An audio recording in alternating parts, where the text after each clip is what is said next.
Dealing with unpaid rent is one of the biggest headaches for landlords. It's stressful, it's frustrating, and it could put your entire investment at risk. But if you're in the situation, don't panic. I'm Misty with Collaborate Real Estate Group here in Memphis, and we help property owners navigate challenges just like this, so you can protect your property and your peace of mind.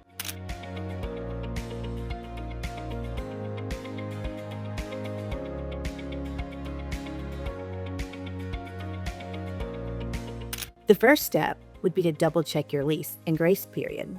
Start by reviewing your lease. In Tennessee, most leases state rent is due on the first of the month, but many include a grace period.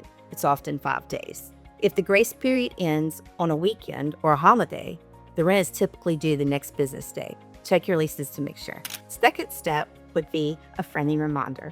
Sometimes tenants simply forget. If this is their first time being late, consider sending a quick reminder by text, email, or phone. It's a great way to keep things friendly, especially if you have a good tenant. But if it's not their first time late, it's time to move on to the next step. The third step is to send a non-payment notice. Before escalating, confirm that rent truly hasn't been paid. Check all the payment portals and records. Then send a written notice that outlines the amount due, any late fees, and the deadline for payment. Always keep a copy for your communication records. At this point, it's all about documentation. If you ever have to go to court, you want to be sure to have your paper trail. Step 4, serve the pay or quit notice.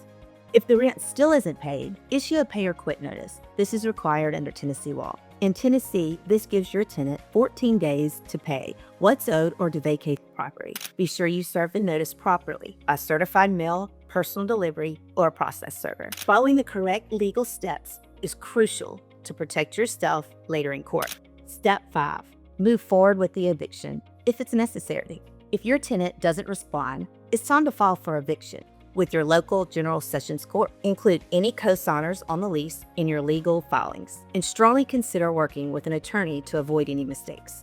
This is the final step, and unfortunately, sometimes it's necessary. Delaying will only cost you more money and stress. Need help? Collaborate with us. Being a landlord can feel like a full-time job. That's why we're here. At Collaborate Real Estate Group, we take care of the hard stuff, from screening tenants to enforcing leases, so you don't have to stress about late rent or eviction court. Call us at 901-343-6994. View us at www.collabreg.com. We have offices in West Tennessee, Central Florida, and we're experienced and ready to help. Here's the bottom line. If you follow the right steps, you can protect your investment and keep your rental business on track. And if you found this helpful, hit like and subscribe for more real estate and landlord tips. Have you dealt with a non-paying tenant before? Drop your story in the comments. We'd love to hear it.